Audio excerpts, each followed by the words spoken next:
Então vamos negociar. Meu nome é Thiago Saldanha, sou especialista em negociação de dívidas e o meu principal objetivo é te ajudar a superar essa crise financeira de uma vez por todas. Você acredita que minimalismo financeiro é uma modinha recente? É algo que foi criado há pouco tempo, que vai passar muito em breve? É uma febre do momento? No vídeo de hoje eu quero te provar que os princípios mais eficazes da prosperidade foram escritos há milênios de anos e eu não estou falando de nenhum coach financeiro. Eu estou falando dos 6 princípios mais eficazes que vai colocar um ponto final nessa crise financeira que você está. Princípios esses que estão escritos em um único livro, a Bíblia Sagrada. E o quinto princípio é o mais importante de todos, os 10% que vai tirar você dessa crise de uma vez por todas.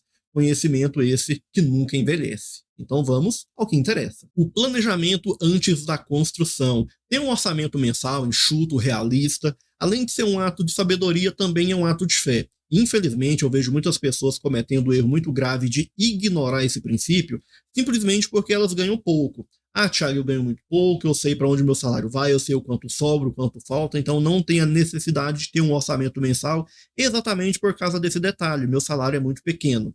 Será mesmo que você deve ignorar esse princípio fundamental simplesmente porque o seu salário é muito pequeno? Simplesmente porque o seu orçamento é muito apertado? Será mesmo que você deve ignorar esse ensinamento simplesmente porque você acha que sabe para onde é que o seu salário está indo? Será mesmo que vale a pena ignorar esse princípio? E o que a Bíblia diz em relação a esse orçamento mensal? Em Lucas 14:28 diz que: pois qual de vós, querendo edificar uma torre, não se assenta primeiro a calcular os gastos, para ver se tem com que a acabar? Você consegue ir até o supermercado, encher o carrinho de compras, passar o cartão de crédito, sem antes analisar se você tem o limite disponível nesse cartão? Você consegue finalizar um acordo de negociação de dívidas com o banco sem antes analisar se você vai ou não vai conseguir pagar esse acordo? Você consegue ir até a loja, fazer a compra de algum eletrodoméstico, sem antes analisar se você tem os recursos necessários para pagar essa compra? Você consegue fazer tudo isso sem planejamento?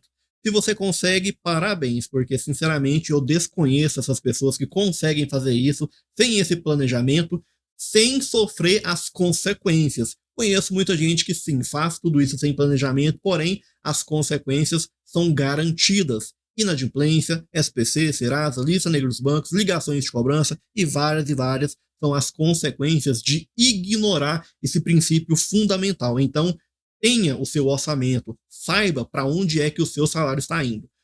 Principalmente se o seu salário é pequeno, aí sim é mais importante ter esse orçamento. Aí sim é mais importante ter esse controle. Aí sim é mais importante seguir esse princípio. A aversão absoluta à dívida. Dívida é antônimo de minimalismo financeiro. A dívida te faz refém, a dívida tira a sua liberdade de escolha, a dívida te faz trabalhar para o credor. Infelizmente, eu vejo muitas e muitas pessoas se endividando por causa do cartão de crédito, comprando coisas que não agregam em absolutamente nada na vida delas. A pessoa se torna refém desse cartão de crédito, pagando juros, pagando rotativo, chegando ali a 200, 300% ao ano. A pessoa nunca consegue se livrar da dívida do cartão de crédito. Conheço pessoas que estão há anos presas em dívidas do cartão. A dívida só está crescendo, crescendo, e essa pessoa nunca consegue se livrar dessa dívida.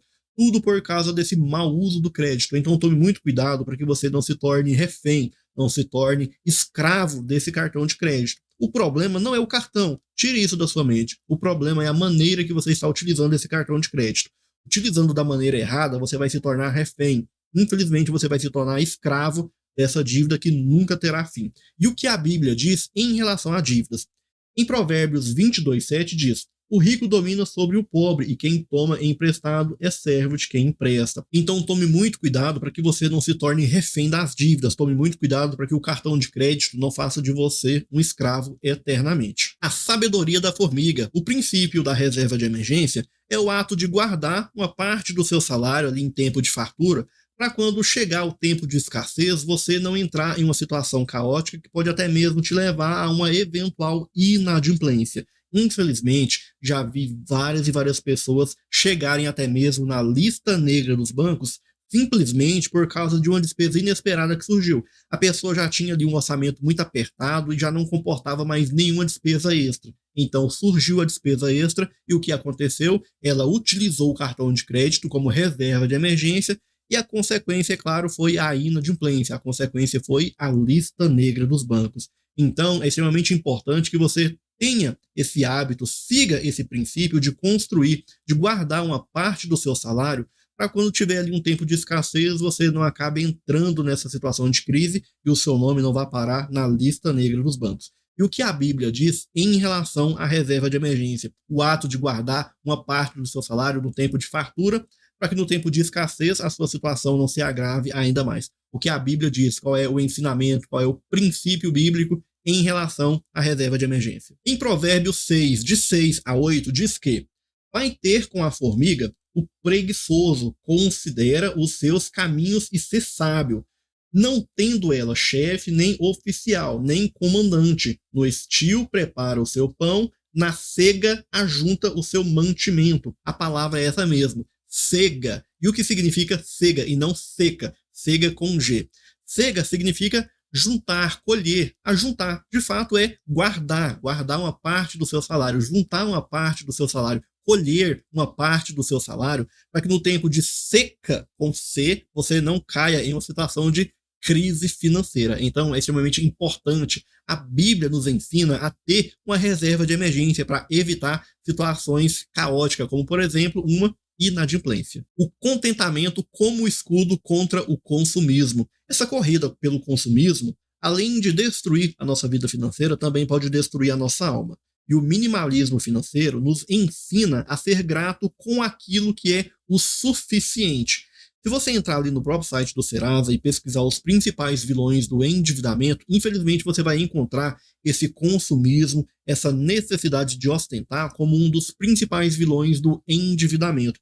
As pessoas estão se endividando por causa dessa inveja, por causa dessa necessidade de competir. Quem que é o melhor, quem tem o celular melhor, quem tem o carro melhor, quem tem a casa melhor.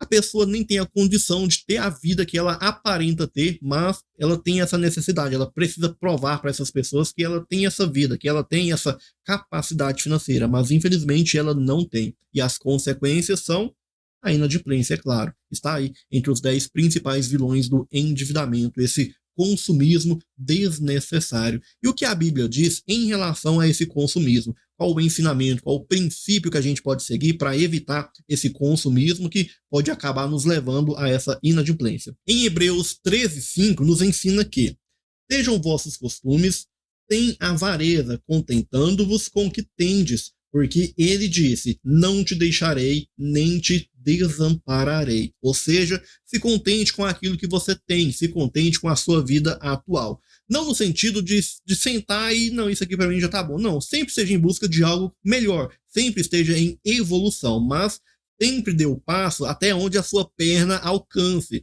A gente costuma dizer aquele ditado popular de lançar na lua pensando que é queijo. Tome muito cuidado porque a queda pode ser grande. Infelizmente, muitas pessoas estão caindo. Muita gente está dando passo além do que a perna alcança. Então, se contente com o que você tem, mas sempre esteja em busca de evolução, mas sempre respeitando os seus limites, não se preocupando em disputar, em provar algo para alguém, em ter um padrão de vida que é incompatível com a sua realidade.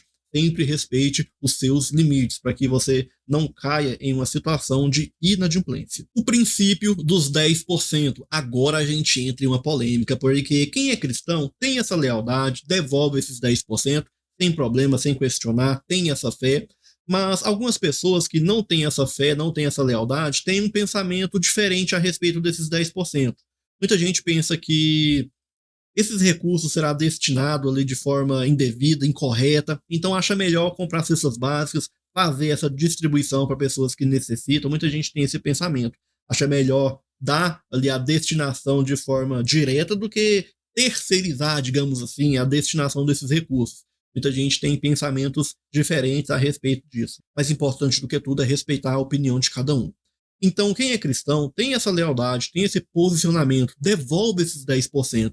não é dar o que sobra, é devolver, é priorizar. Então, antes de gastar, você vai devolver esses 10%, porque isso é uma forma de lealdade, é uma forma de disciplina. Se você não tem esse pensamento, esse posicionamento, tudo bem, respeite quem tem. Esse não é o objetivo desse vídeo, não é questionar a sua fé, não é questionar o seu posicionamento, as suas ideias, é apenas discutir a respeito de princípios, a respeito de ideias que vai te ajudar, pode sim te ajudar a superar essa crise financeira. Então, mais importante do que tudo é respeitar a opinião, é respeitar a fé de cada um. E o que a Bíblia diz em relação a esses 10%? Em Malaquias 3:10 diz que: trazei todos os dízimos à casa do tesouro, para que haja mantimento na minha casa, e depois fazei prova de mim, diz o Senhor dos Exércitos, se eu não vos abrir as janelas do céu e não derramar sobre vós uma bênção tal, que dela vos advenha a maior abastança. Então, cada um tem a sua fé, cada um tem ali o seu pensamento, tem o seu princípio, e mais importante é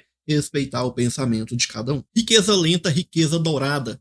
Fuja de atalhos para enriquecer, fuja de atalhos para sair das dívidas. Conheço várias e várias pessoas que estão em busca dessas fórmulas mágicas que tragam resultados da noite para o dia, que tragam resultados de forma imediata. E olha só, fórmula mágica não existe. Coloque isso na sua mente de uma vez por todas.